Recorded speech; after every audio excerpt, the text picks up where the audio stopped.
आपण अशा पद्धतीच्या एका टाउन प्लॅनिंग स्कीम संदर्भात स्टडी केलं होतं. नाव सेक्शन नंबर 59 काय सांगतो व्यवस्थित लक्षात घ्या, किंवा सेक्शन नंबर 59 मध्ये काय आहे. ओके, सगळ्यात सुरुवातीला काय आहे, प्लॅनिंग ऑथॉरिटी सगळ्यात इम्पॉर्टंट रोल प्ले करते या पर्टिक्युलर टाउन प्लॅनिंग स्कीम मध्ये. टाउन प्लॅनिंग स्कीम मध्ये प्लॅनिंग ऑथॉरिटी डायरेक्टली रिस्पॉन्सिबल राहील ती इम्प्लिमेंट करण्यासाठी आणि त्याला डेव्हलप करण्यासाठी. Clear. So purpose of authority काय आहे, सगळ्यात महत्त्वाचं ॲज पर द सेक्शन 59 काय सांगतो, प्लॅनिंग ऑथॉरिटीने प्रिपेअर करायला पाहिजे, म्हणजे जो काही बाउंड्री असेल किंवा जी काही कंडिशन असेल ती प्रिपेअर करून इम्प्लिमेंट करायला पाहिजे त्या पद्धतीने डेव्हलपमेंट प्लॅनच्या अंतर्गत. म्हणजे जी टाउन प्लॅनिंग स्कीम घेतली जाणार it should B align with the development plan, म्हणजे डेव्हलपमेंट प्लॅनच्या प्रोसेसनुसारच टाउन प्लॅनिंग स्कीम यायला पाहिजे. टाउन प्लॅनिंग स्कीम घेताना लेआउट और रिलेआउट प्रोसेसमध्ये घ्यायला जाऊ शकतो, म्हणजेच काय नवीन फॉर्मॅटमध्ये किंवा काही एरिया जुना पण तिथे घेतला जाऊ शकतो. मग अशा केसमध्ये डेव्हलपमेंट प्लॅनमध्ये काय प्रोव्हिजन्स पुटअप केले आहे त्या अंतर्गतच टाउन प्लॅनिंग स्कीम प्रोव्हाइड करणं ही सगळी रिस्पॉन्सिबिलिटी त्या प्लॅनिंग ऑथॉरिटीची असते. म्हणजेच काय, जो की एरिया अंडर डेव्हलपमेंट असेल तिथे तर इझी जाईल, पण जो की ऑलरेडी डेव्हलप आहे, ऑलरेडी बिल्टअप आहे, त्या केसमध्ये अशा पद्धतीची टाउन प्लॅनिंग स्कीम प्रोव्हाइड करताना डेव्हलपमेंट प्लॅनचे जे प्रोव्हिजन्स आहे डेव्हलपमेंट प्लॅनला अलाइन करून टाउन प्लॅनिंग स्कीम घ्यावी लागेल. यामध्ये सगळ्यात महत्त्वाचं काय आहे की की प्रोव्हिजन्स जे काही टाउन प्लॅनिंग स्कीम मध्ये इन्क्लूड केलेले आहे ते काय आहे की अर्बन प्लॅनिंग आणि लँड यूज. म्हणजेच काय, ज्या वेळेला टाउन प्लॅनिंग स्कीम घेतली जाते त्यावेळेला ती एकतर लेआउटमध्ये किंवा रिलेआउट प्लॉट्समध्ये घेतली जाते. ज्या केसमध्ये एखादा बिल्टअप एरिया आहे किंवा एखाद्या एरियामध्ये ऑलरेडी डेव्हलपमेंट होतं किंवा कॉम्प्रेन्सिव्ह डेव्हलपमेंट आहे, तिथे सुद्धा तुम्ही टाउन प्लॅनिंग स्कीम सारखी प्रोसिजर प्रोव्हाइड करू शकता. या टाउन प्लॅनिंग स्कीम मध्ये तुम्हाला जेवढं की इन्फ्रास्ट्रक्चर डेव्हलपमेंट आहे, जसं की रोड आहे, ब्रिज आहे, ड्रेनेज आहे, वॉटर सप्लाय, स्ट्रीट लाईट किंवा बाकी सगळ्या अम्युनिटीज प्रोव्हाइड करणं ही सगळी रिस्पॉन्सिबिलिटी प्लॅनिंग ऑथॉरिटीची असेल. त्यानंतर land reclamation, suppose to be proper soil नसेल, दलदलीची जमीन आहे, अंडुलेटेड आहे, म्हणजे फिलिंग लो लेईंग स्वॅम्पी और अनहेल्दी एरिया जर असेल तर अशा ठिकाणी तो एरिया राहण्याजोगा करणे किंवा डेव्हलपमेंट करण्याजोगे करणे ही सुद्धा रिस्पॉन्सिबिलिटी कोणाची येते, त्या ऑथॉरिटीची येणार. सोबतच public spaces and amenities, park, garden, school, market, green belts, transportation facilities provide करणं किंवा तशा पद्धतीचे रिझर्वेशन तिथे पुटअप करणं हे काम त्या प्लॅनिंग ऑथॉरिटीचं आहे. सोबतच हेरिटेज आणि environmental protection, preservation of historical और national significant structure and religious site. जर का ऑलरेडी डेव्हलप एरिया जर का तुम्ही किंवा कॉम्प्रेन्सिव्ह एरियामध्ये जर का तुम्ही तशा पद्धतीने टाउन प्लॅनिंग स्कीम घेत असेल किंवा कॉम्प्रेन्सिव्ह डेव्हलपमेंट प्लॅनिंग तुम्ही प्रोव्हाइड करत असेल आणि तिथे जर का अशा पद्धतीचे हेरिटेज किंवा एन्व्हायरमेंटल प्रोटेक्शन बिल्डिंग्स असतील तर त्या केसमध्ये त्याला सुद्धा तुम्हाला प्रॉपर प्रिव्हेन्शन किंवा प्रोटेक्शन द्यावं लागेल. आणि या सगळ्या गोष्टी करताना एन्व्हायरमेंटल प्रोटेक्शन जे आहे हे खूप महत्त्वाचं असेल, जे की एखादा प्रोजेक्ट करताना एन्व्हायरमेंटल इम्पॅक्ट असेसमेंट खूप महत्त्वाचं असतं. त्याच अनुषंगाने इथे सुद्धा तुम्हाला एन्व्हायरमेंटचा बॅलन्स ठेवणं गरजेचं आहे. त्यानंतर रेग्युलेटरी ऍडजस्टमेंट काय आहे, temporary suspension of certain rules bye lodge if needed for a TPS implementation. जर का या ऍक्ट अंतर्गत किंवा अजून कोणत्या वेगळ्या ऍक्टमध्ये जर का काही वेगळा रूल असेल त्या जागेसाठी तर तो काही काळासाठी सस्पेंड केला जातो, त्याला बाहेर ठेवला जातो. Town planning scheme proper implement व्हायला पाहिजे किंवा टाउन प्लॅनिंग स्कीम खूप चांगल्या पद्धतीने तिथे प्रॉपर प्लॅन व्हायला पाहिजे. या पर्टिक्युलर गोष्टीचा विचार करून सगळे rules bye lodge rules regulations काही काळासाठी किंवा टाउन प्लॅनिंग स्कीम होईपर्यंत बाजूला ठेवून या स्कीमच्या अंतर्गत किंवा MRTP ऍक्टच्या अंतर्गत टाउन प्लॅनिंग स्कीम पूर्ण केली जात असते. यामध्ये काय की अप्रुव्हल प्रोसेस काय आहे की director of town planning must approve any provisions included in the town planning scheme. जर का प्लॅनिंग ऑथॉरिटीला वाटत असेल की टाउन प्लॅनिंग स्कीम परफेक्ट व्हायला पाहिजे, त्यासाठी जर का काही प्रोव्हिजन्स प्रोव्हाइड केल्या जात असतील तर त्यासाठी तुम्हाला approval director of town planner कडनं घेणं गरजेचं आहे. डिरेक्टली तसे डायरेक्ट तुम्ही स्वतः मनमानी करू शकत नाही किंवा वाटेल त्या पद्धतीने नवीन प्रोव्हिजन्स ऍड करू शकत नाही. जर का काही मॉडिफिकेशन असेल, any modification to the development plan must comply with legal provisions under the section 68 मध्ये आपण बघणार आहोत. जर का काही मॉडिफिकेशन येत असतील टाउन प्लॅनिंग स्कीम आणि डेव्हलपमेंट प्लॅनच्या रिझर्वेशन मध्ये किंवा अलाइन करताना जर काही इश्यू येत असेल, मॉडिफिकेशन येत असेल, तर तशा पद्धतीचे इश्यू मॉडिफिकेशन हे आपल्याला सेक्शन नंबर 68 मध्ये बघायचे आहेत. चला, इथपर्यंत क्लिअर आहे का? सिंपल आहे. Making of town planning scheme करताना काय काय गोष्टी लक्षात ठेवायला पाहिजे, चला सांगा. क्लिअर आहे?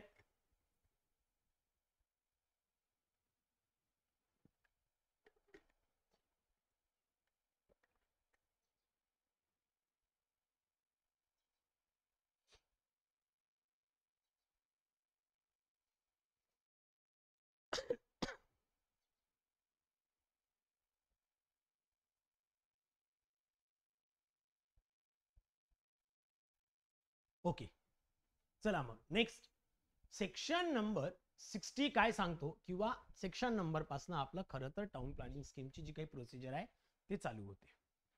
सगळ्यात सुरुवातीला काय आहे, टाउन प्लॅनिंग स्कीम सगळ्यात सुरुवातीला बनवताना प्लॅनिंग ऑथॉरिटी काय करेल, त्यांचं जे काही इंटेन्शन आहे किंवा जे काही डिक्लेरेशन आहे, सो तशा पद्धतीचं इंटेन्शन डिक्लेअर केलं जातं आणि जी काही बाउंड्री आहे किंवा ज्या एरियात टाउन प्लॅनिंग स्कीम तयार होणार असेल तशा पद्धतीचं इंटेन्शन प्रिपेअर करून डिक्लेअर केलं जातं, जे की लोकांच्या माहितीसाठी किंवा लोकांना त्या टाउन प्लॅनिंग स्कीम बद्दल माहिती मिळण्यासाठी डिक्लेअर केलं जातं, पब्लिश केलं जातं. हे कधी केलं जातं? सो ज्या दिवशी पब्लिश केलं जाईल किंवा ज्या वेळेला पब्लिश केलं जातं तिथून 30 दिवसाच्या आतमध्ये बघा, public notification and government communication within 30 days of passing the resolution, the planning authority must publish the declaration. The declaration must be published in one official gazette of government publication for legal notice. It must also be published through the other prescribed manner. म्हणजेच काय, newspaper असेल किंवा बाकी त्यांचं portal आहे, website आहे, अशा ठिकाणी तुम्हाला ते पब्लिश करावं लागेल. यासोबतच काय आहे, it should be inform to the state government and DTP. त्यासोबतच जी काही कॉपी असेल मॅपची किंवा बाउंड्री मॅपची किंवा डिक्लेरेशनची, ही सगळ्या कॉपी तुम्हाला विथ प्रॉपर डॉक्युमेंट स्टेट गव्हर्नमेंटकडे अप्रुव्हलसाठी किंवा ओव्हरलुकसाठी पाठवावे लागेल. यासोबतच डिरेक्टर ऑफ टाउन प्लॅनरकडे सुद्धा तुम्हाला लीगल रेग्युलेटरीसाठी तुम्हाला त्या कॉपी रिव्ह्यूसाठी पाठवाव्या लागतील. क्लिअर? सगळ्यात महत्त्वाचं आहे की पब्लिक नोटिफिकेशन. यामध्ये काय होतं मित्रांनो, ज्या वेळेला अशा पद्धतीचं पब्लिक इन्स्पेक्शन दाखवलं जातं, a copy of plan must be made available for a public inspection at a planning authorities head office for a reasonable our. जे काही ऑफिस अवर असेल त्या ऑफिस अवर्समध्ये तो अलाउ असते किंवा ते बघण्यासाठी किंवा तुम्हाला इन्स्पेक्शनसाठी अवेलेबल करून दिलं जाईल. म्हणजेच काय, त्या पर्टिक्युलर टाउन प्लॅनिंग स्कीम अंतर्गत येणारे सिटीजन असू दे, स्टेक होल्डर असू दे, लँड ओनर असू दे, त्यांना प्रॉपर त्या पर्टिक्युलर टाउन प्लॅनिंग स्कीम बद्दल माहिती मिळेल, कोणत्या पद्धतीने हिला इम्प्लिमेंट केलं जाणार आहे, आणि जर काही इश्यू असेल किंवा ऑब्जेक्शन्स घ्यायचं असेल ते सुद्धा त्यांना माहिती पडतं. म्हणजेच काय, सेक्शन नंबर 60 काय सांगतो, सेक्शन नंबर 60 काय सांगतो की या केसमध्ये बघा, पब्लिक इन्स्पेक्शन हे खूप महत्त्वाचं आहे. पब्लिक नोटिफिकेशनसाठी किंवा गव्हर्नमेंट कम्युनिकेशनसाठी प्लॅनिंग ऑथॉरिटीने जे काही इंटेन्शन डिक्लेअर केलेलं असेल ते डिक्लेअर केलेलं इंटेन्शन लीगल ऍस्पेक्ट म्हणून स्टेट गव्हर्नमेंटकडे पाठवलं जातं आणि लोकांना सुद्धा माहिती व्हायला पाहिजे, तशा पद्धतीने ते पब्लिश सुद्धा केलं जातं.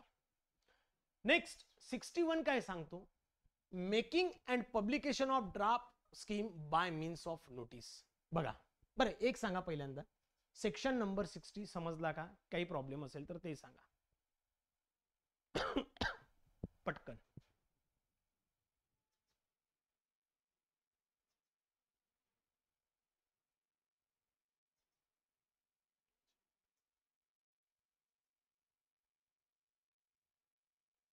ओके, बघा काय करेल. ओके, बाकीचे अजून काही असेल तर सांगा, रिपीट करून देतो मी पटकन एकदा.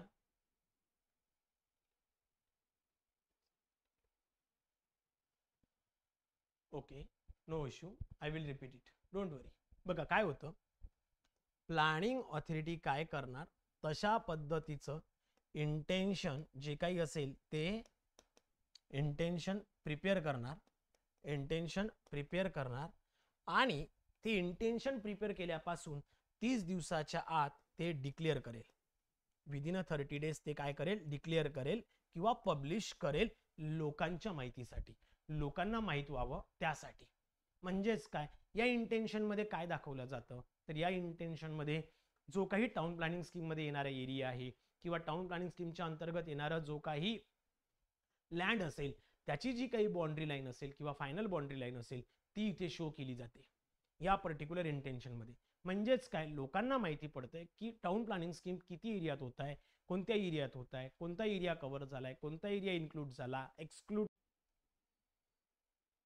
सो सेक्शन नंबर 61 काय सांगतोय, प्रॉपर लक्ष द्या किंवा व्यवस्थित समजून घ्या की section number 61 making and publication of draft scheme bye means of notice.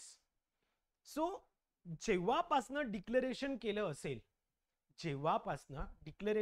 असेल किंवा इंटेन्शन प्रिपेअर करून पब्लिश केलं आहे त्या पर्टिक्युलर डेट पासनं, म्हणजेच बघा ड्राफ्ट प्रिपेअर करायचा आहे after the declaration is made for a town planning scheme in a specific area, तिथनं 9 महिन्याच्या आत बघा प्लॅनिंग ऑथॉरिटी काय करणार, प्लॅनिंग ऑथॉरिटीने आफ्टर द डिक्लेरेशन, म्हणजेच काय, आफ्टर द डिक्लेरेशन दिलं तेव्हापासनं 9 मंथच्या आत मध्ये ड्राफ्ट टीपीएस बनवणे गरजेचं आहे, ड्राफ्ट टाउन प्लॅनिंग स्कीम बनवणं गरजेचं आहे with the consultation of DTP. म्हणजेच काय, अशा पद्धतीचं कन्सल्टेशन तुम्ही डीटीपी सोबत करू शकता. त्या पर्टिक्युलर एरियामध्ये ड्राफ्ट टाउन प्लॅनिंग स्कीम कशी बनवायची, काय त्यामध्ये प्रोव्हिजन्स असायला पाहिजे किंवा कोणत्या गोष्टी ऍड करायला पाहिजे, अशा पद्धतीचं कन्सल्टेशन तुम्ही डीटीपी सोबत करू शकता. पण या केसमध्ये जर का 9 महिन्यात होत नसेल तर प्लॅनिंग ऑथॉरिटी काय करतं, स्टेट गव्हर्नमेंटला रिक्वेस्ट करेल आणि प्लस 3 मंथ एक्सटेंड करून घेईल. ओके, सो हा जो पिरियड आहे तो एक्सटेन्शन पिरियड आहे. म्हणजे साधारण जर का विचार केला तर 12 महिन्यात, ओके, काय टाइम पिरियड आहे, 12 महिन्यात 3 महिने एक्सटेन्शन आहे. ऍक्च्युअल तर 9 महिन्यातच व्हायला पाहिजे, पण नाही होत तर पुढचे 3 महिने स्टेट गव्हर्नमेंट वाढून देईल प्लॅनिंग ऑथॉरिटीला on the application made by planning authority.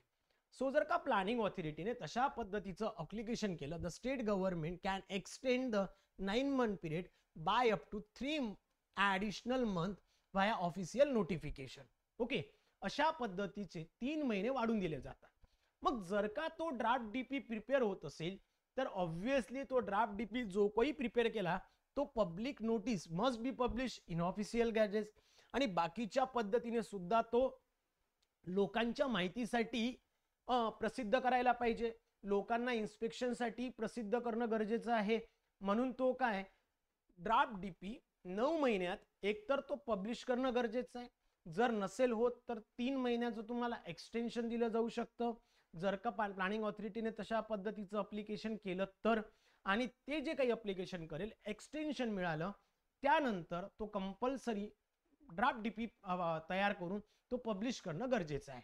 Okay, त्याच पद्धतीनं नोटीस मध्ये काय काय असायला पाहिजे, draft scheme can be inspected by the public, that copies of the draft or extracts will be available for the purchase at a reasonable price.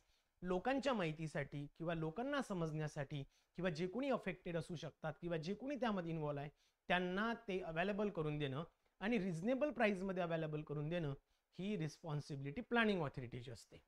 आता यामध्ये दुसरी गोष्ट काय होऊ शकते की जर का त्यांनी या 9 महिन्यातही केलं नाही, 3 महिन्यातही त्यांना जमलं नाही, तर मग अशा केसमध्ये जर का प्लॅनिंग ऑथॉरिटी फेल होत असेल ड्राफ्ट डीपी प्रिपेअर करण्यासाठी, मग या केसमध्ये planning authority fails to make the draft scheme, publish the required notice within a 9 month or the extended time, then the declaration lapse.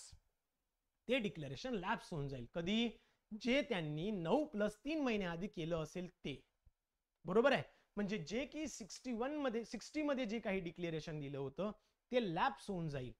आता हे लॅप्स झाल्यानंतर काय होईल? तर टाउन प्लॅनिंग स्कीम थांबेल का? बिलकुल नाही. त्या केसमध्ये स्टेट गव्हर्नमेंट एक ऑफिसर अपॉइंट करेल to prepare the draft town planning scheme, आणि जे काही टाइम पिरियड आहे तो सेम टाइम पिरियड त्याला दिला जाईल. म्हणजे जर यांच्याकडनं 9 महिन्यात झालं नाही तर मग एक स्टेट गव्हर्नमेंट काय करेल? State government will appoint officer. हा ऑफिसर अपॉइंट करून तो पुढच्या 9 मंथ मध्ये किंवा +3 मंथ मध्ये त्याला करणं कंपल्सरी आहे. मग तो काय करेल? तशा पद्धतीने जरी ते डिक्लेरेशन लॅप्स होत असेल तरी स्टेट गव्हर्नमेंटकडे तशा पद्धतीने फ्लेश डिक्लेरेशन करण्यासाठी त्या एरियासाठी ते डिबार होणार नाही. लॅप्स होईल पण डिबार होणार नाही. ओके, त्या केसमध्ये फ्रेश डिक्लेरेशन करून पुढच्या 9 महिन्यात तो ऑफिसर तशा पद्धतीने ड्राफ्ट डीपी प्रिपेअर करून पब्लिश करेल. नाही 9 महिन्यात होत असेल तर त्याला पुढचे 3 महिने सुद्धा एक्सटेन्शन दिलं जाऊ शकतं किंवा तो स्टेट गव्हर्नमेंटला एक्सटेन्शन मागू शकतो. Clear? Extension must be applied for the planning authority or the appointed officer. म्हणजे फक्त पीए ला भेटतं नाही. म्हणजे एक तर पहिल्या 9+3 मंथ मध्ये पीए ने करा, नसेल होत तर नंतरच्या 9+3 मध्ये स्टेट गव्हर्नमेंटने अपॉइंट केलेल्या ऑफिसरने करायचं. ओके, पण यासाठी पुन्हा फ्रेश डिक्लेरेशन करावं लागेल. Okay, clear? Even the declaration lapse, the planning authority can still issue a fresh declaration for the same area. Clear? चला सांगा 61 क्लियर आहे का?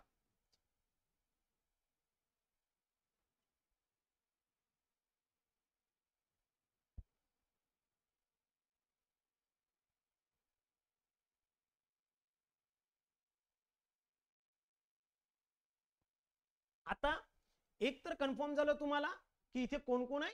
2 लोक इन्व्हॉल्व होऊ शकतात टीपीएस करण्यासाठी, either planning authority or that officer. आता प्रत्येककडून मी म्हणताना पीए और ऑफिसर म्हणेल तर किंवा सेड ऑफिसर, अपॉइंटेड ऑफिसर, जो कोणी स्टेट गव्हर्नमेंटने अपॉइंट केला.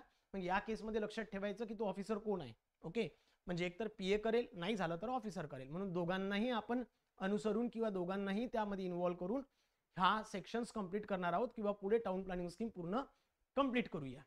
यामध्ये होतंय काय? 62 मध्ये काय होणार? आता जसं मी तुम्हाला आधी सांगितलं, inclusion of additional area in a draft scheme.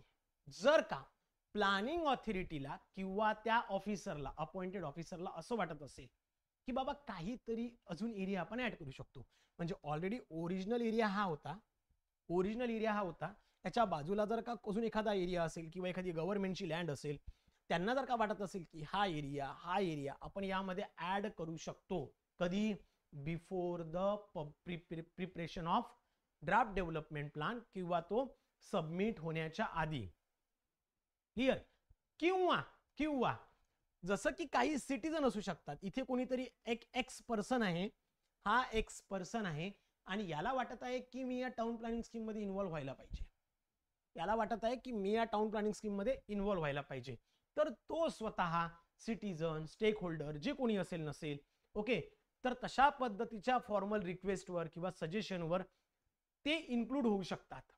मग त्यांना जर का वाटत असेल की मी इथे इन्क्लूड व्हायला पाहिजे, होऊ शकतो, तर त्या केसमध्ये प्लॅनिंग ऑथॉरिटी किंवा अपॉइंटेड ऑफिसर स्टेट गव्हर्नमेंटला इन्फॉर्म करतो about the intention to include the additional area of land. Clear? मग तशा पद्धतीने पुन्हा नवीन काय एक ऑफिशियल गॅझेट थ्रू किंवा न्यूजपेपर थ्रू पब्लिश केलं जातं. ॲडिशनल एरिया जो काही त्या टाउन प्लॅनिंग स्कीम मध्ये ऍड केला जाईल तो त्यामध्ये ऍड केला जातो आणि section number 59 okay, section number 59 onwards पुढे काय तर सेक्शन नंबर 59 पासून जी काही प्रोसेस 59, 60, 61 जी काही केली असेल ती पुन्हा केली जाते for the purpose of new area किंवा ऍडिशनल एरिया, जो काही ड्राफ्ट स्कीम मध्ये नवीन एरिया टाकला जातो त्यासाठी, जेणेकरून एक सिंगल ड्राफ्ट प्रिपेअर केला जाईल दोन्ही एरियासाठी आणि त्या सिंगल ड्राफ्ट वरनं तशा पद्धतीने हा एरिया ऍड करून सगळ्या गोष्टी पुन्हा केल्या जातात. The single draft scheme will prepared for both the original area and the newly area added. The combined draft scheme is then submitted to the state government for sanctioning. आणि तशा पद्धतीने जो एरिया ओरिजिनल आणि नवीन add झालेला area हा सँक्शनिंग साठी state गव्हर्नमेंटला पाठवल्या जाईल. क्लिअर आहे का सांगा. 62 क्लिअर आहे? येस और नो सांगा फास्ट.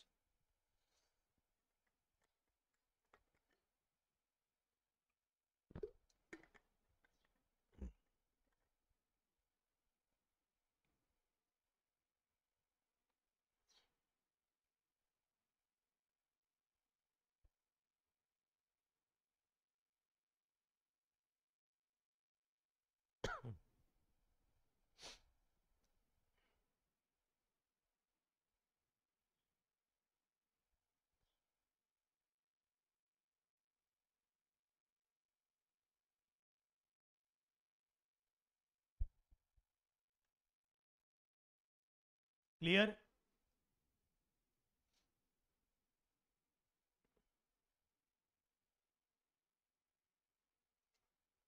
चलो, हा न्यू एरिया मर्ज केला जाऊ शकतो. न्यू एरिया मर्ज केला जाऊ शकतो. ओके, पण कधी? Before the sanctioning or submitting the draft development plan to the state government, तेव्हाच. चला पुढे. सेक्शन नंबर 63 काय सांगतो? सेक्शन नंबर 63 काय सांगतो? Power of state government to require planning authority to make a scheme. जर का स्टेट गव्हर्नमेंटला वाटत असेल की एखाद्या ठिकाणी ओके, एखाद्या ठिकाणी जर का तुम्ही तशा पद्धतीने प्लॅनिंग ऑथॉरिटीच्या एरियामध्ये टाउन प्लॅनिंग स्कीम घेऊ शकता, जर का असं स्टेट गव्हर्नमेंटला वाटत असेल. हे आतापर्यंत काय झालं, सगळं प्लॅनिंग ऑथॉरिटीच्या पॉवर बेसिसवर झालं. पण जर का स्टेट गव्हर्नमेंटला वाटत असेल की एखाद्या एरियामध्ये टाउन प्लॅनिंग स्कीम घेतल्या जाऊ शकते, तर कोणत्याही वेळी स्टेट गव्हर्नमेंट प्लॅनिंग ऑथॉरिटीला तशा पद्धतीची नोटीस पाठवेल आणि त्यांना ड्राफ्ट डेव्हलपमेंट किंवा draft town planning scheme prepare करायला सांगू शकते. आता या केसमध्ये काय होतं? This can done for any land where such a scheme is allowed under the law. लॉच्या बेसिसवर अशी जमीन की जिथे फक्त टाउन प्लॅनिंग स्कीम घेतली जाऊ शकते. जसं मी तुम्हाला सांगितलं, अनबॅरन लँड आहे, काहीच पिकत नाही, ना पिकीची जमीन आहे, कोणाच्या हद्दीत नाही, गव्हर्नमेंटसाठी आहे. त्या केसमध्ये गव्हर्नमेंट स्वतः काय करू शकतं, तिथे तशा पद्धतीने लुकआउट नोटीस टाकू शकतं प्लॅनिंग ऑथॉरिटीसाठी की बाबा रे, इथे तुम्ही काय करा, टाउन प्लॅनिंग स्कीमसाठी प्रिपरेशन चालू करा. ओके, पण या सर्व प्रोसेस करण्याआधी ऑब्व्हियसली टाउन प्लॅनिंग स्कीमच्या संदर्भात स्टेट गव्हर्नमेंट लोकांच्या माहितीसाठी नोटीस किंवा तशा पद्धतीने माहिती सादर करतं की या पर्टिक्युलर एरियामध्ये अशा पद्धतीची ही घेतली जाणार आहे टाउन प्लॅनिंग स्कीम, आणि त्यावर जी काही प्रोसेस असेल, म्हणजे हरकती असेल, लोकांचे प्रॉब्लेम्स असेल, ते सुद्धा ऐकले जातात. आता काय होतंय, प्लॅनिंग ऑथॉरिटी जर काय दिलेला टाइम पिरियड म्हणजेच काय, जर का त्यांनी नोटीस मिळाली, स्टेट गव्हर्नमेंट कडनं नोटीस मिळाली, तेव्हापासनं 3 महिन्याच्या आतमध्ये तशा पद्धतीचं इंटेन्शन जर का डिक्लेअर केलं नाही किंवा डिक्लेअर करायला जर का फेल होत असेल, म्हणजेच त्याचा अर्थ काय झाला की प्लॅनिंग ऑथॉरिटीकडे 3 महिन्याचा कालावधी आहे नोटीस मिळाला तेव्हापासून त्या एरियासाठी इंटेन्शन प्रिपेअर करून डिक्लेअर करण्यासाठी केलं, वेल अँड गुड, काही प्रॉब्लेम नाही. पण जर का या संपूर्ण केसमध्ये 3 महिन्याच्या आत जर का प्लॅनिंग ऑथॉरिटी तशा पद्धतीचे इंटेन्शन प्रिपेअर करून डिक्लेअर करत नसेल, तर मग state government can step and appoint an officer via official notification or official gazette. या केसमध्ये काय 3 महिन्याच्या आत करायला पाहिजे. बघा आधीच्या केसमध्ये काय होतं, डिक्लेरेशन म्हणजे जेव्हापासून वाटते डिक्लेअर करा, इंटेन्शन प्रिपेअर केलं तेव्हापासून तुम्ही 30 दिवसाच्या आतमध्ये डिक्लेरेशन द्यायला पाहिजे. बरोबर आहे. जेव्हापासून डिक्लेअर केलं तिथून 9 महिन्याच्या आतमध्ये ड्राफ्ट टीपीएस बनवायला पाहिजे प्लॅनिंग ऑथॉरिटीने. नाही बनला 3 महिने एक्सटेन्शन द्या. त्यातही नाही झालं, स्टेट गव्हर्नमेंट ऑफिसर अपॉइंट करेल, त्याला 9 महिने देईल, त्याला पुन्हा 3 महिने वाढून देईल. यामध्ये त्याने ड्राफ्ट टीपीएस करणं गरजेचं आहे. हे कधी झालं, जर का प्लॅनिंग ऑथॉरिटीला वाटत असेल तेव्हा. पण त्या केसमध्ये जर का स्टेट गव्हर्नमेंटला वाटते की एखादी लँड आहे आणि ही अंडर द लॉ आहे किंवा आपल्या ज्युरिडिक्शन मध्ये आहे आणि इथे टाउन प्लॅनिंग स्कीम घेतली जाऊ शकते, तो एरिया जर का एखाद्या प्लॅनिंग ऑथॉरिटीच्या अंतर्गत येत असेल तर स्टेट गव्हर्नमेंट त्यांना डायरेक्ट नोटीस देईल की या एरियासाठी टाउन प्लॅनिंग स्कीम प्रिपेअर करा. त्यांना नोटीस मिळाली तेव्हापासून त्यांनी तशा पद्धतीचं इंटेन्शन प्रिपेअर करून डिक्लेअर करायला पाहिजे की या एरियासाठी अशा पद्धतीचं टाउन प्लॅनिंग स्कीम होणार आहे. या 3 महिन्यात जर का ते तशा पद्धतीने इंटेन्शन डिक्लेअर करायला फेल होत असेल, स्टेट गव्हर्नमेंट काय करेल, तो अधिकार एका अपॉइंटेड ऑफिसरला देईल. त्या अपॉइंटेड ऑफिसरला पुढच्या 3 महिन्यात तशा पद्धतीने डिक्लेरेशन प्रिपेअर करणं गरजेचं आहे. तो ऑफिसर अपॉइंट करताना ऑफिशियल गॅझेट थ्रू नोटिफिकेशन देऊन त्या ऑफिसरला अपॉइंट केलं जातं. आता इथे काय होईल, the officer will issue the required public notice, prepare and submit the draft town planning scheme to the state government in place of planning authority. मग तो ऑफिसर काय करेल, तिथे त्या एरियासाठी टाउन प्लॅनिंग स्कीमचा ड्राफ्ट प्रिपेअर करेल आणि तो सबमिट करेल स्टेट गव्हर्नमेंटला. कशासाठी, सँक्शनिंगसाठी. यामध्ये काय applicable legal provisions, once the officer is appointed and start the process, the rule under section 60, 61, 62 of the act will apply the making the scheme. म्हणजे 61 मध्ये 61 मध्ये आणि 62 मध्ये जो काही टाइम पिरियड मेन्शन केलेला आहे तो टाइम पिरियड या सुद्धा पर्टिक्युलर प्रोसेसला दिला जाईल ही स्कीम पूर्ण करण्यासाठी. क्लिअर, सांगा. म्हणजे स्टेट गव्हर्नमेंटकडे सुद्धा तशा पद्धतीचे पॉवर आहे की स्टेट गव्हर्नमेंट कोणत्याही एखाद्या एरियासाठी, कोणतेही म्हणजे लोक राहत आहेत तिथे नाही, त्यांना वाटत असेल की एखादा एरिया आहे इथे आपण घेऊ शकतो, त्या एरियासाठी तशा पद्धतीने देऊ शकतो. बघा 61 मध्ये काय आहे, बघा 61 मध्ये काय आहे की इथे त्यांनी सांगितलंय ड्राफ्ट स्कीम जी काही प्रिपेअर व्हायला पाहिजे ती 9 महिन्यात व्हायला पाहिजे. ओके, कोण करणार, प्लॅनिंग ऑथॉरिटी करणार, प्लस याला 3 महिने वाढवल्या जाऊ शकतात. बरोबर आहे, याला काय होईल 3 महिने वाढवल्या जाईल. नाही त्यांनी केली तर कोण करेल, अपॉइंटेड ऑफिसर करेल 9+3 मंथ मध्ये. क्लिअर. आता 63 मध्ये काय आहे, 63 मध्ये जर का गव्हर्नमेंटला वाटत असेल, आता गव्हर्नमेंटला काय वाटत असेल की बाबा एखादी खाली जमीन आहे, जसं आता हैदराबादच्या गव्हर्नमेंटला वाटलं की ते 400 एकराची जमिनीतलं पुरे झाडं तोडून टाकायचे, ते कोणाला वाटलं, स्टेट गव्हर्नमेंटला वाटलं. बरोबर आहे. तसे त्यांनी तिथल्या हैदराबादचा जो कोणी प्लॅनिंग ऑथॉरिटी असेल त्यांना तशा पद्धतीचे ऑर्डर इश्यू केले असेल आणि त्यांनी ते काम केलं. का बरं, आयटी हब करायचं आहे. बरोबर आहे या केसमध्ये. सो 61 मध्ये काय, प्लॅनिंग प्रोसेस किंवा टाउन प्लॅनिंग स्कीम कोणाला घ्यायची आहे, प्लॅनिंग ऑथॉरिटीला घ्यायची आहे. तशा पद्धतीचं इंटेन्शन डिक्लेअर करून ते स्टेट गव्हर्नमेंटला पाठवेल. कोण सांगेल, प्लॅनिंग ऑथॉरिटी. 63 मध्ये कोण आहे, स्टेट गव्हर्नमेंटला स्वतः वाटत असेल तर. दोन्ही सेक्शन वेगळे आहे, इंटेन्शन तेच आहे, सेक्शन वेगळे आहे 61 आणि 63. क्लिअर, क्लिअर आहे का.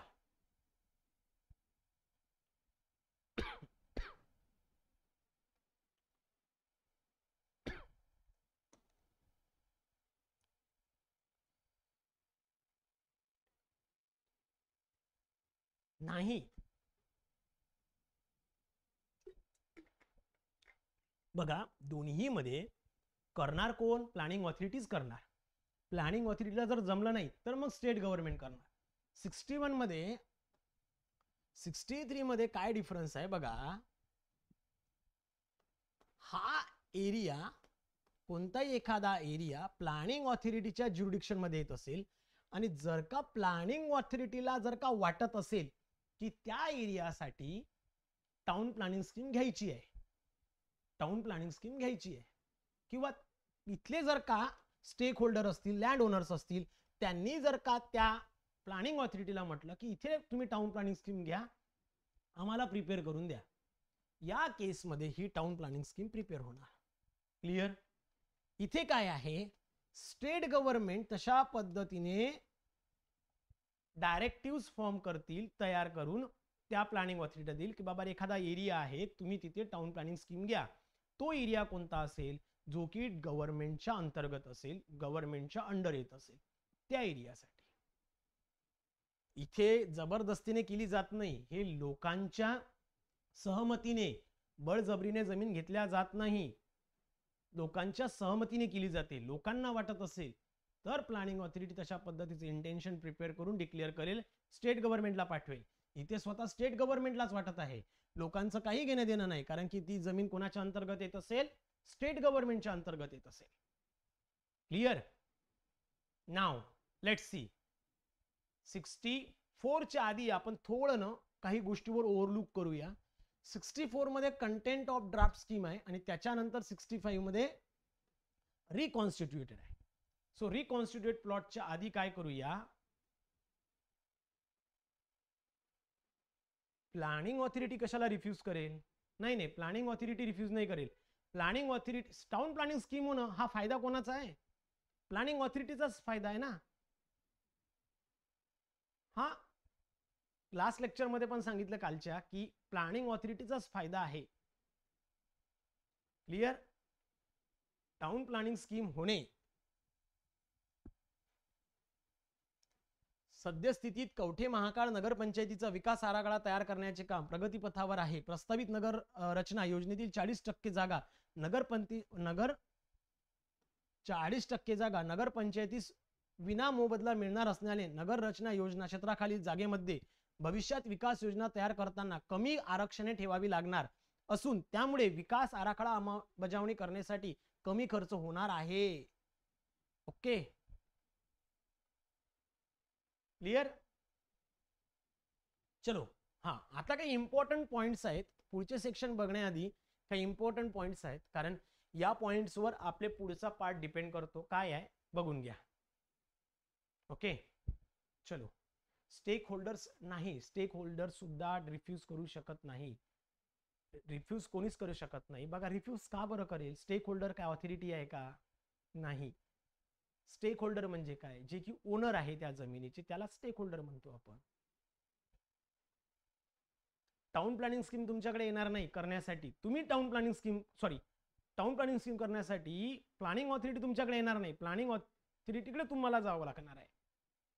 मग तुम्ही जर का त्यांच्याकडे गेले, लँड ओनर म्हणा, स्टेक होल्डर म्हणा, जो कोणी, हे रिफ्यूज कशाला करणार? चलो, ओरिजिनल प्लॉट कोण? ओरिजिनल प्लॉट म्हणजे काय? ओके, बघा तुम्हाला हा जो पॉइंट आहे ना, जर का तुम्ही प्रॉपर बघितलं असेल 2013, 2018 आणि 2022, ओके, या तीनही पेपरमध्ये यावरचा एक क्वेश्चन तुम्हाला बघायला मिळेल. 100% बघून घ्या तुम्ही. जेवढे काही PYQs आपल्या प्लॅटफॉर्मवर अवेलेबल आहे त्यामध्ये तुम्हाला लक्षात येईल की एक क्वेश्चन या पर्टिक्युलर प्लॉटवर, सॉरी या स्लाइडवर तुम्हाला बघायला मिळेल. म्हणजे पूर्ण चान्सेस आहेत की कदाचित याही पेपरमध्ये या स्लाइडवरचा एखादा क्वेश्चन असू शकतो. काय आहे बघा व्यवस्थित. ओरिजिनल प्लॉट म्हणजे काय? ओरिजिनल प्लॉट म्हणजे काय? जो की सिंगल किंवा जॉईंट ओनरशिप मध्ये एक्झिस्टन्स मध्ये आहे, जो की आता रेडी आहे, अवेलेबल आहे. सिंगल किंवा जॉईंट किंवा नंबर ऑफ ओनर्स मिळून बनलेला आहे. जसं आपण क्लासच्या सुरुवातीला दाखवलं होतं की नंबर ऑफ ओनर जे आहे त्यांच्या मिळून हा जो प्लॉट बनलेला आहे, ओके, याला म्हणतात ओरिजिनल प्लॉट. याला काय म्हणतात? Original plot. आता याला ओरिजिनल प्लॉटला आपण फायनल प्लॉट कधी म्हणू शकतो? ज्या वेळेला यामध्ये डेव्हलपमेंट प्रोसेस झालेली असेल. डेव्हलपमेंट प्रोसेस म्हणजे काय? याला प्रॉपर रिकॉन्स्टिट्यूट केला, इथे प्रॉपर रोड, सगळ्या amenities, open space, garden, parking area, residential area, ह्या सगळ्या गोष्टी प्रोव्हाइड केल्यानंतर जो फायनल प्लॉट तयार होईल आफ्टर द रिकॉन्स्टिट्यूशन, त्याला प्रॉपर अरेंजमेंट केलाय, त्याला रेग्युलराइज केलंय, त्यामध्ये डेव्हलपमेंट पुटअप केल्या, यानंतर जो फायनल पीस जो बनेल तो असेल फायनल प्लॉट. त्याला काय म्हणू? Final plot. आता ओरिजिनल प्लॉट व्हॅल्यू म्हणजे काय? या प्लॉटची म्हणजे सुरुवातीला जी काही या प्लॉटची व्हॅल्यू असेल ओपन मार्केटमध्ये, without reference to the development, without reference to the scheme, काहीच नाहीये, फक्त अनडुलेटेड प्लॉट आहे. अनडुलेटेड म्हणतो सॉरी, इरेग्युलर प्लॉट आहे. फक्त हा अशा पद्धतीचा एक प्लॉट आहे किंवा लँड आहे आणि हे यामध्ये कोणतंच डेव्हलपमेंट नाहीये, काहीच नाही.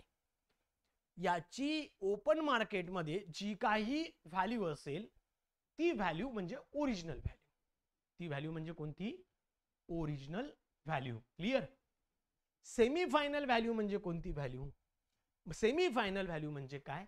याला without reference to the development but regularise form मध्ये आणलं जातं. बघा, लक्षात ठेवायचं. कसं ठेवायचं? ओरिजिनल प्लॉट म्हणजे झालं दूध. ओके, ओरिजिनल प्राइस त्याची.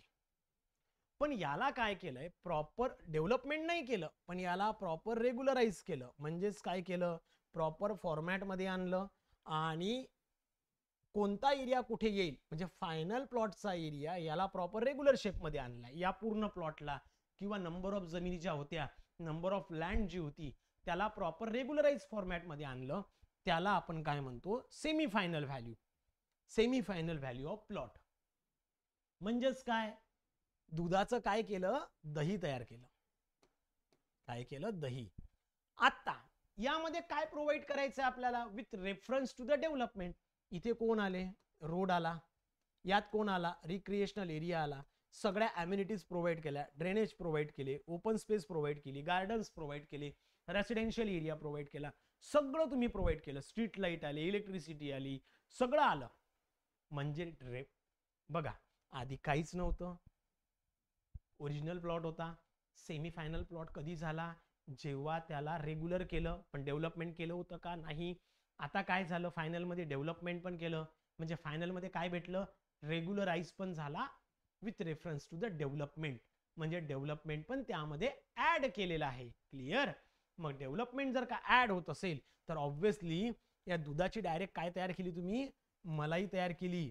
आणि ऑब्व्हियसली दुधाच्या आणि दह्याच्या रेट पेक्षा मलाईचे रेट हे जास्तच असणार आहे. बरोबर? मग हे रेट किती आहे, कसं आहे, हे आपण पुढच्या काही न्यूमेरिकल मध्ये पण स्टडी करू. Clear? So let's see. So दूध, दही आणि मलाई म्हणजे ओरिजिनल, सेमी फायनल आणि फायनल व्हॅल्यू प्लॉट. ऑब्व्हियसली मलाईचे रेट जास्त आहे म्हणजे फायनल प्लॉट व्हॅल्यू जास्तच येणार आहे. का बरं? कारण तिथे तुम्ही डेव्हलपमेंट प्रोव्हाइड केला आहे. त्याला regularise with reference to the development आहे. त्यामुळे त्या पर्टिक्युलर प्लॉटची व्हॅल्यू ऑब्व्हियसली जास्त असणार आहे. 100% जास्त असेल. क्लिअर? मग यामध्ये काय आहे? क्लिअर आहे का? हे तिन्ही व्हॅल्यू क्लिअर आहे? एक क्वेश्चन तुम्हाला याच्यावर बघायला मिळेल. एक क्वेश्चन बघायला मिळेल प्लीज.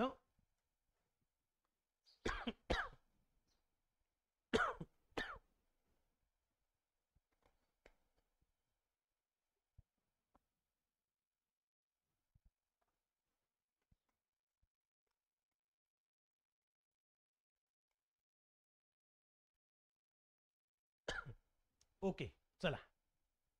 क्लिअर? आता बघा, कॉम्पेन्सेशन नेमकं काय असतं किंवा कॉम्पेन्सेशनला आपण काय म्हणतो?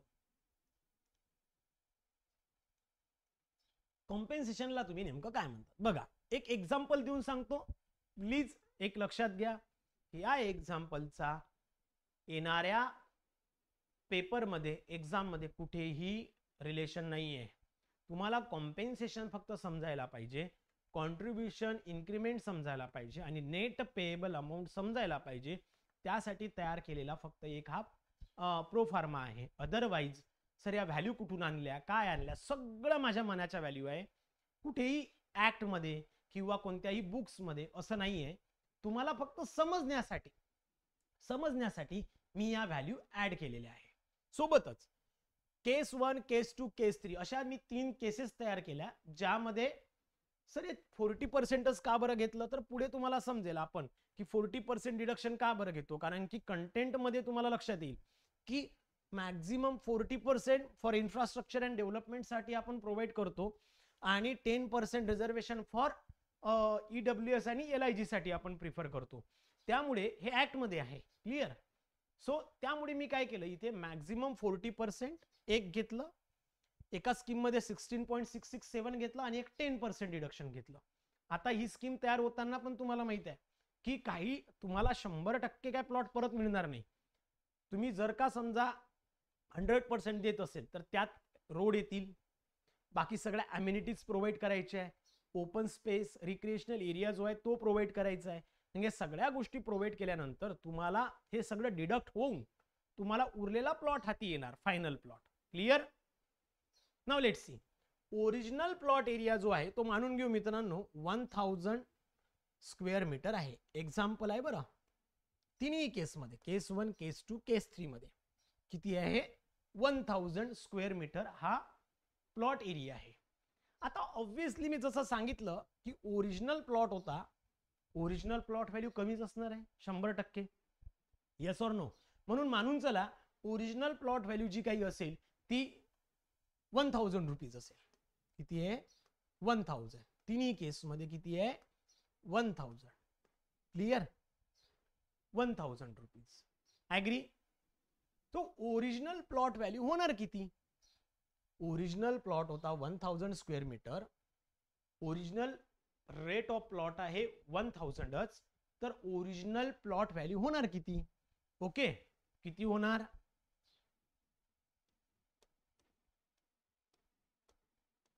बरोबर आहे 6 येणार. 10 lakh rupees. Yes or no. 10 lakh rupees व्हायला पाहिजे तिन्ही केस मध्ये. Yes or no. पटकन सांगा. पास.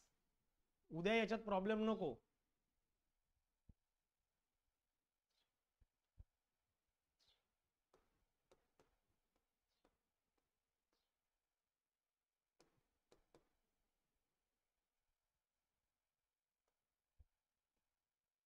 ओके. चलो हे झाले 10 लाख रुपीज तुमचे तिन्ही केसमध्ये. काय झालंय, तिन्ही केसमध्ये 10 लाख रुपीज झालेत. आता यामध्ये होत काय आहे, यामध्ये काय होणार, फायनल सेमीफायनल प्लॉट एरिया. आता बघा तुम्हाला जसं मी सांगितलंय की हा ओरिजिनल प्लॉट होता, याला रेग्युलराइज केलं आणि हा झालाय ओरिजिनल प्लॉट, हा झाला सेमीफायनल प्लॉट आणि हा झाला फायनल प्लॉट. हा झाला फायनल प्लॉट. इथे काय आलं, इथे प्रॉपर प्लॉटिंग आलं, इथे रोड आले, ओपन स्पेस आली, रिक्रिएशनल एरिया आला, सगळंच आलं विथ डेव्हलपमेंट आहे. जर का तुम्ही थोडं जर का इथे प्रॉपर कॉन्सन्ट्रेट केलं किंवा तुम्हाला लक्षात येईल सेमीफायनल प्लॉट एरिया आणि फायनल प्लॉट एरिया सेम आहे. सेमीफायनल आणि फायनल प्लॉट एरिया सेम आहे. एरिया चेंज झाला का, नाही. सेमीफायनल आणि फायनल मध्ये रेग्युलर केलेला आहे, एरिया सारखाच आहे. चेंज काय झालं मित्रांनो, चेंज फक्त इथे डेव्हलपमेंट नाही आहे, इथे डेव्हलपमेंट आहे. It is referenced to the development, it is without reference to the development. That's it. Clear. म्हणजेच काय, या प्लॉटला ज्या वेळेला सेमीफायनल किंवा फायनल प्लॉट एरियामध्ये कन्वर्ट केलं जाईल त्यावेळेला पहिल्या केसमध्ये 40% डिडक्शन आहे. किती आहे, 40% डिडक्शन. किती होणार, 40% जर का डिडक्ट केलं तर किती उरणार, 600. क्लिअर. स्क्वेअर मीटर एवढा एरिया उरणार. क्लिअर. सेकंड केस मध्ये किती उरणार, 16.667 जर केलं तर 16.667 जर केलं तर 8,333.334.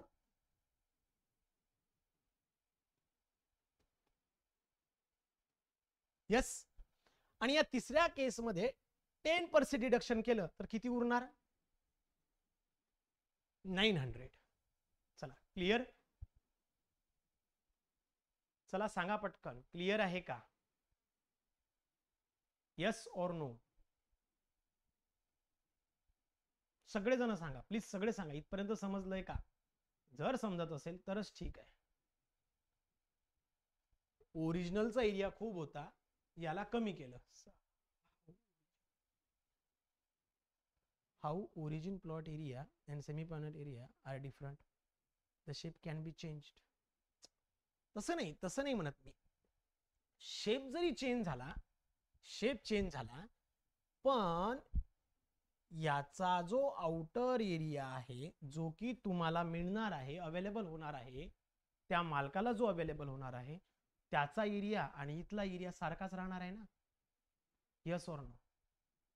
तो चेंज होणार नाही. त्याच्या मालकाला येईल तो एरिया. यस. ओके. आता बघा, ओरिजिनल प्लॉट 1000 होता पहिल्या केसमध्ये, त्याचा रेट 1000च होता. 10 लाख रुपये मला इथं मिळायला पाहिजे होते. मला किती मिळायला पाहिजे होते? 10 लाख रुपये मला इथनं मिळायला पाहिजे होते. मला असं वाटतं की 10 लाख मिळणार होते. त्याचा रेट झालाय 600, सॉरी त्याचा एरिया जो डिडक्ट करून जो काही एरिया उरेल तो आलाय मला 600. 40% गेला सगळा, म्हणजे रोडमध्ये, बाकी सगळ्या अम्युनिटीज मध्ये वगैरे. आता ऑब्व्हियसली सेमी फायनल प्लॉट आहे, डेव्हलपमेंट झालाय का? नाही. फक्त रेग्युलर केलाय, डेव्हलपमेंट झालं का? नाही. म्हणून त्याचा रेट याच्यापेक्षा जास्त असेल, म्हणजेच मानून चला 1200 रुपये असेल. याच्यापेक्षा जास्त आहे, 1200 रुपीज असेल. 1200 रुपीज जर का असेल तर इथे या व्यक्तीला किती रुपये मिळेल? सेमी फायनल प्लॉट जर विकतो म्हटलं त्याने तर 1200 मल्टिप्लाइड बाय 600. 1200 मल्टिप्लाइड बाय 600, 12 सकम 72. येस और नो? सांगा पटकन.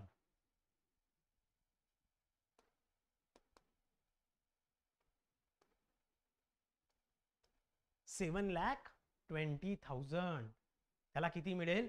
7,20,000. यस और नो?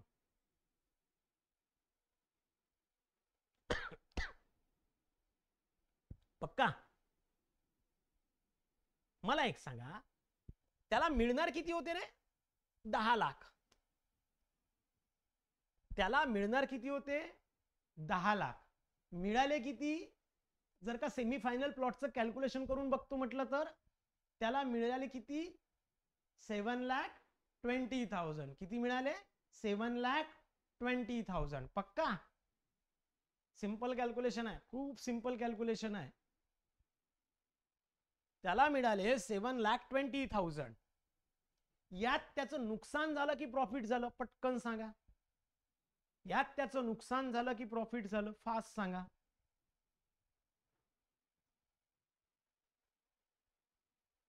यात त्या व्यक्तीचं प्रॉफिट आहे की लॉस झालाय? ऑब्व्हियसली लॉस झालाय. कितीचा लॉस झाला? कितीचा लॉस झाला?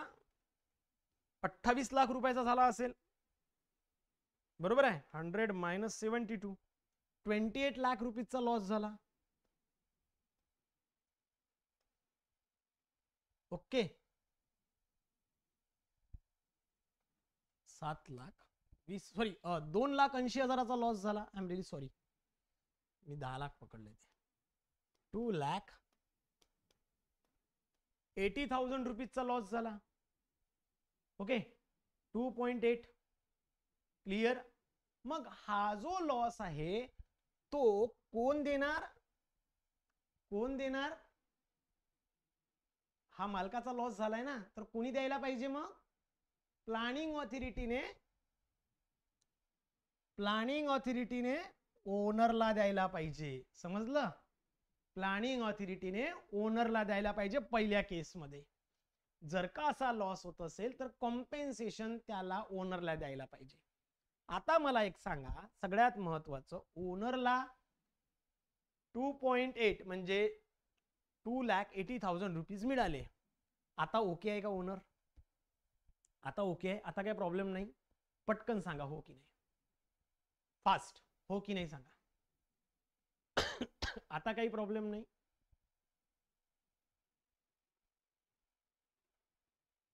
ओके, रेट तेच आहे 1200, रेट चेंज होणार नाही, 1200च आहे. तिन्ही केसमध्ये बघू आपण कोण कोणाला देतं.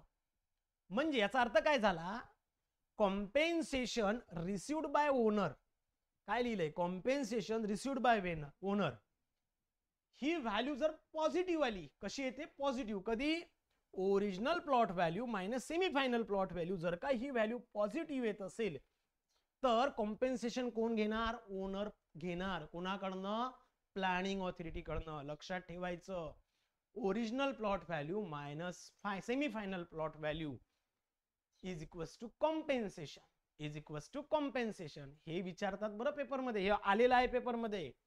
Compensation is the difference between, लक्षात ठेवायचं, original plot value and final plot semifinal plot value. त्याचा आन्सर पॉझिटिव्ह येत असेल तर कोण घेणार, ओनर घेणार, प्लॅनिंग ऑथॉरिटी कडनं. क्लिअर. चला सेकंड कॅल्क्युलेशन करून बघू. पेपरमध्ये कॅल्सी अवेलेबल नाहीये बरं, नाही तर म्हणा सर तुम्ही कॅल्सी वापरता. हे मी फक्त इथल्या कॅल्क्युलेशनसाठी वापरतो आणि हे कॅल्क्युलेशन पेपरमध्ये येणार नाही, हे तुम्हाला फक्त हे समजण्यासाठी मी करतोय. पेपरमध्ये कॅल्सी वापरता येणार नाही, नाही तर तुम्ही म्हणाल सर तुम्ही वापरताय. आता याचं किती मिळेल सेकंड केसमध्ये, जेव्हा 16.667% जेव्हा डिडक्शन झालं तेव्हा किती मिळेल, किती होणार, 8,833.334 मल्टिप्लाइड बाय 1200. ही व्हॅल्यू येते मित्रांनो 10 लाख. 10 लाख, ऑलमोस्ट 10 लाख पकडून चला, 10 लाख. इथे ओनरचं लॉस आहे का, इथे ओनरचा लॉस होत आहे का, बिलकुल नाही. ना लॉस आहे ना प्रॉफिट आहे, त्याला जे ओरिजिनल होतं तेच भेटलं, जे ओरिजिनल होतं तेच भेटलं. म्हणून इथे काहीच नाही, इथे काहीच नाही. आता इथे आलो मी, काय झालंय सेकंड केस मध्ये बघा काय होणार आहे, 12 108. सो 108, 2 आणि 2 4.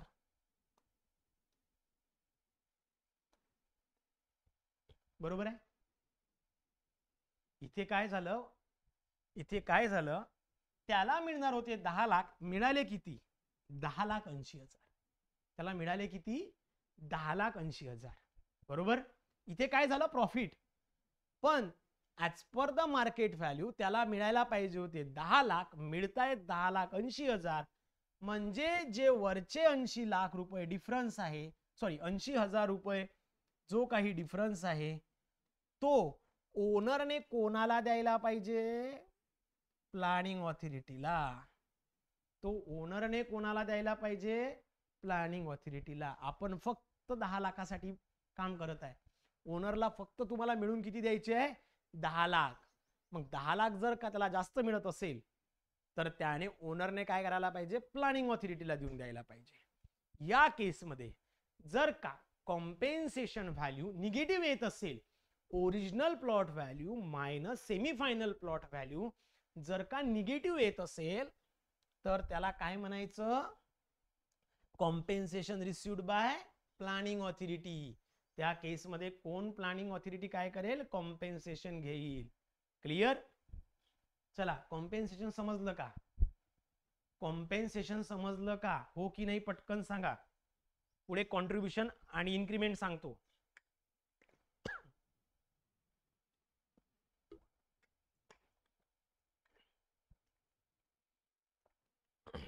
ओके, कोणाला प्रॉब्लेम नाही पक्का, हे खूप महत्वाचं आहे बरं, खूप जास्त महत्वाचं आहे.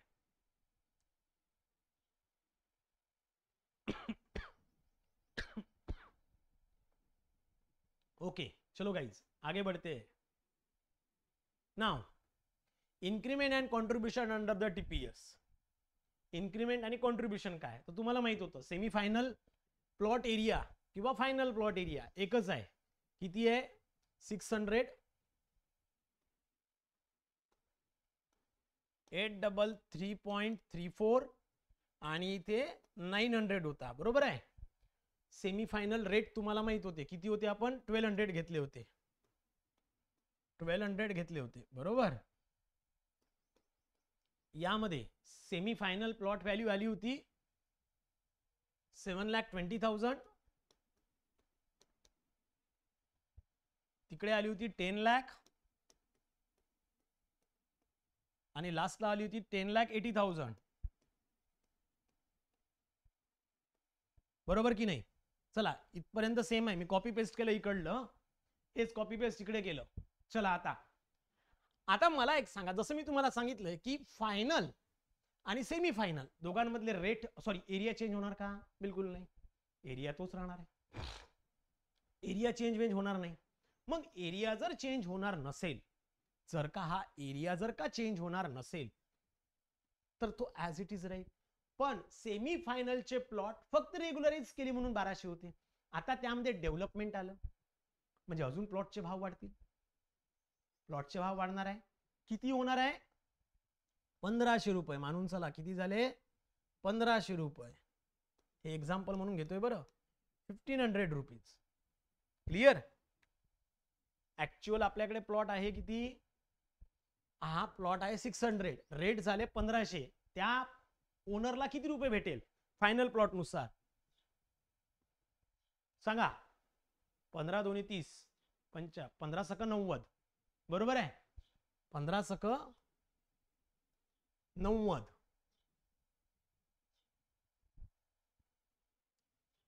1 2 3 4, 9 लाख रुपीज, बरोबर का? येस और नो? आपल्याला इन्क्रीमेंट काढायचं आहे, किती इन्क्रीमेंट होणार? यस. चलो आगे बढ़ते हैं. नेक्स्ट सेकंड केस मध्ये काय होणार? सेकंड केस मध्ये काय होणार? 833.334 मल्टीप्लाइड बाय 1500 हे येणार 125.40. ओके. प्लस 1 रुपया येतो जास्त, तो सोडून द्या, आपल्याला कॅल्क्युलेशनला हे बेटर राहील. ओके चालेल. तो 1 रुपया सोडून द्या वरचा. आणि नेक्स्ट थर्ड येतो 18 लाख रुपीज, बरोबर. नेक्स्ट किती येतो? 18 लाख रुपीज. यामध्ये मिळणार 18 लाख रुपीज. क्लिअर आहे? एवढं समजलं का? पटकन सांगा. काही असेल तर घ्या, सांगा पटकन. काही इश्यू असेल तर सांगा, कारण पुढे गेल्यावर अजून प्रॉब्लेम नको.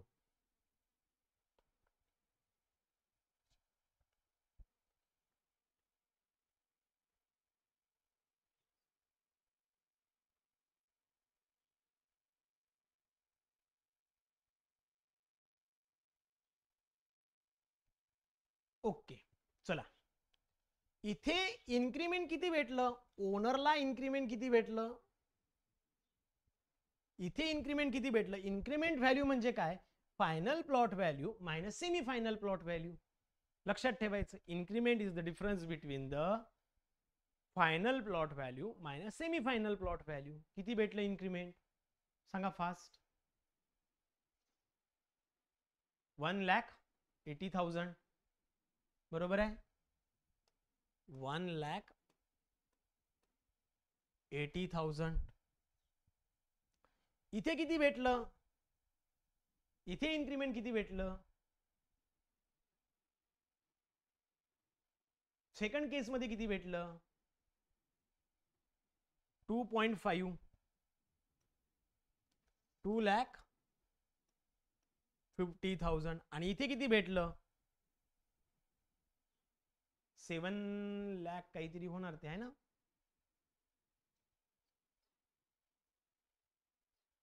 7.2, 7,20,000 हे काय भेटलं? इन्क्रीमेंट. आता इन्क्रीमेंट जे मिळतं त्यामध्ये 50% पेक्षा जास्त कॉन्ट्रीब्युशन नसायला पाहिजे जे काही इन्क्रीमेंट भेटलं. बघा इथे तुम्ही सेटल झाले होते, तुम्हाला बघा इथे सेटल केलं होतं, तुम्हाला जिथे तुमचं नुकसान झालं होतं आधीच्या केसमध्ये 7,20,000 भेटणार होते, तर तुम्हाला प्लॅनिंग ऑथॉरिटीने 2,80,000 दिले, तुम्ही नॉर्मल झाले. ही केस सगळी नॉर्मल झाली होती, इथे संपलं. पण ऍक्च्युअल तुम्हाला 7,20,000च भेटले होते. त्या 7,20,000 तुमचा जो प्लॉट होता तो आता 9 लाखाला चालला, तो तुमचा 9 लाखाला चालला, म्हणजे 1,80,000 रुपये तुम्हाला जास्त भेटले. त्यामध्ये 50% कॉन्ट्रीब्युशन म्हणजे अप टू द 50%, त्यापेक्षा जास्त जाऊ शकत नाही. 50% पेक्षा जास्त कॉन्ट्रीब्युशन टाकू शकत नाही. सर हे कोणी ठरवलं? हे ठरवतंय कोड, ऍक्ट. ऍक्टच्या अंतर्गत तुम्हाला पुढे बघायला मिळेल की 50% पेक्षा जास्त कॉन्ट्रीब्युशन होत नाही. Okay. Third Kesla final plot value कसं काय रे? थर्ड केसला सॉरी हो 900 मल्टिप्लाइड बाय 15. ओके बरोबर आहे.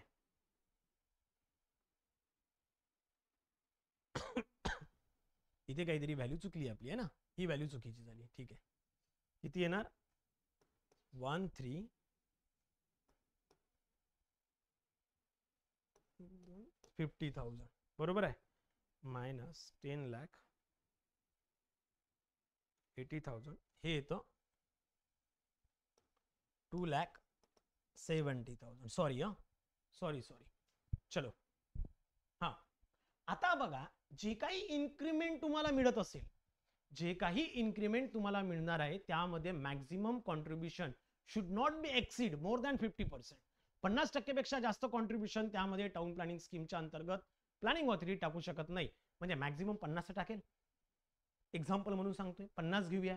मग 50 जर का असेल तर मग इथलं जे काही कॉन्ट्रीब्युशन ओनरला मिळालं तर ओनर 1,80,000 मधून 90,000 कोणाला देणार? सांगा पटकन. 90,000 कोणाला देणार? कोणाला देणार? ओनर देणार प्लॅनिंग ऑथॉरिटीला. क्लिअर? 50% कॉन्ट्रीब्युशन जे आहे हे ऑथॉरिटीला जाईल.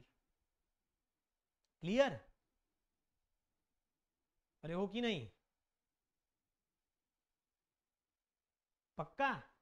इथे 2,50,000 मधनं 1,25,000 कोणाला जाईल? ओनर देणार प्लॅनिंग ऑथॉरिटीला.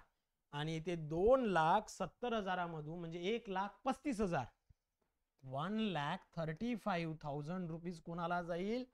ओनर देणार प्लॅनिंग ऑथॉरिटीला. हे कॉन्ट्रीब्युशन जर कुठनं काढलं तर पुढे तुम्हाला बघायला मिळेल कॉन्ट्रीब्युशन 50% टाकतं, 50% कॉन्ट्रीब्युशन ऍड केलं जाऊ शकतं. क्लिअर? चला समजलं का? So increment is the difference between final plot value minus semi final. Okay please. Sir network issue, एवढं मोठं रिपीट करायला अजून प्रॉब्लेम होईल, फक्त मला एक कंप्लीट करू द्या. Sir finalize semi final value, does owner get the compensation? नाही, हे नेट पेएबल मध्ये कॅल्क्युलेट करणार आहे आपण. We will calculate in net payable. Okay, म्हणजे आधी प्लॅनिंग ऑथॉरिटी ओनरला देईल, मग ओनर प्लॅनिंग ऑथॉरिटीला देईल. हेच कामं केल्यापेक्षा मी तुम्हाला 10 रुपये देणार, तुम्ही मला 5 रुपये द्या, त्यापेक्षा मीच तुम्हाला 5 रुपये देतो ना. क्लिअर? समजलंय का? बघा मी तुम्हाला 10 रुपये देणे आहे, नंतर तुम्ही मला 5 रुपये परत द्या, त्यापेक्षा मीच तुम्हाला 5 रुपये देतो ना, तुमच्या 5 रुपये कट करून. विषय संपला. यस. चला पुढे बघू. आता ओरिजिनल प्लॉट एरिया होता आपला, किंवा बघा नेट पेएबल अमाऊंट काय सांगतं? नेट पेएबल अमाऊंट काय सांगतं? ओके गायत्री, मी तुम्हाला लास्टला सांगतो, हवं तर वेगळं समजून सांगेल, टेन्शन घेऊ नका, पण हे कंप्लीट होऊ द्या आधी आता. क्लिअर? हा, आता बघा ओरिजिनल प्लॉट एरिया होता 1,000, तिन्ही केसमध्ये सेम एरिया होता. फायनल प्लॉट रेट होता आपला 1,500 रुपये, बरोबर आहे. फायनल प्लॉट रेट 1500 रुपये. ओके. फायनल प्लॉट व्हॅल्यू किती आली? फायनल प्लॉट व्हॅल्यू आली 9 lakh. 9 lakh 12,50,000 12,50,000 13,50,000. Compensation on rupees. चला ठीक आहे. आता कॉम्पेन्सेशन कोण होतं? इथे 2,80,000 होते. किती होते? 2,80,000 रुपये होते कॉम्पेन्सेशन. इथे 0 होतं, काहीच देणं नव्हतं. आणि इथे होतं 80,000. पहिल्या केसमध्ये प्लॅनिंग ऑथॉरिटी ओनरला देणार आणि इथे ओनर प्लॅनिंग ऑथॉरिटीला देणार. त्यानंतर इन्क्रीमेंट आलं 90,000. मी सगळं कॉपी पेस्ट करतोय बरं, काहीच नाही लिहित आहे. 1,25,000 1,25,000 त्यानंतर 1,35,000. ओके. हे कोण देणार? ओनर देणार प्लॅनिंग ऑथॉरिटीला. ओनर देणार प्लॅनिंग ऑथॉरिटीला. ओनर देणार, सॉरी हे इकडे पाहिजे होतं.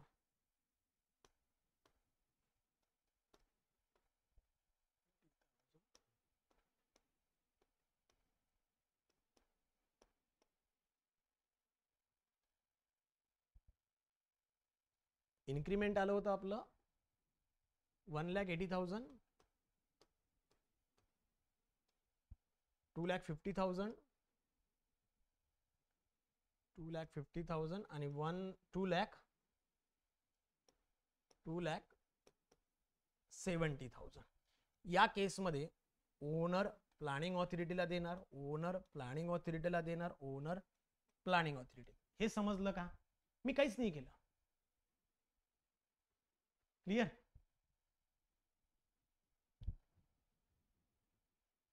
ओके. इन्क्रीमेंट 1.8 आहे का? इन्क्रीमेंट 1.8 आहे.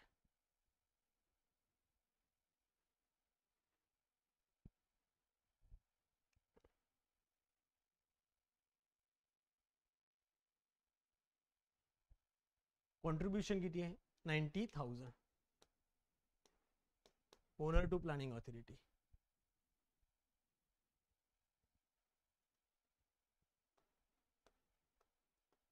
$90,000 owner to planning authority. 1,25,000. Okay चलो ठीक आहे.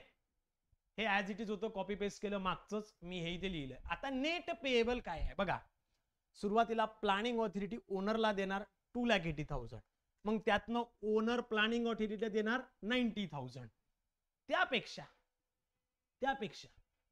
प्लॅनिंग ऑथॉरिटी काय सांगणार की बघ बाबा, मी तुला 2,80,000 देणार, मग तू परत मला 90,000 देशील.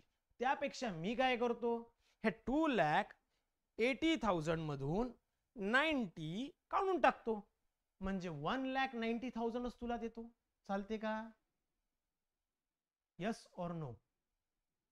1,90,000 तुला देतो. म्हणजे नेट डिमांड और नेट पेएबल व्हॅल्यू, ही नेट पेएबल आहे. नेट पेएबल व्हॅल्यू किती येणार? 1,90,000 येणार. कोण देणार? प्लॅनिंग ऑथॉरिटी देणार ओनरला. समजलंय? नाव इथे काय होतं? इथे कॉम्पेन्सेशन 0 झालं होतं, कोणालाच कोणी देणार नाही. म्हणजे इथे 1,25,000 डायरेक्ट ओनर कोणाला देणार? प्लॅनिंग ऑथॉरिटीला देणार. लास्ट पुन्हा ओनर प्लॅनिंग ऑथॉरिटीला देणार होता 80,000. मग पुन्हा ओनरलाच 1,35,000 पुन्हा द्यायचे होते.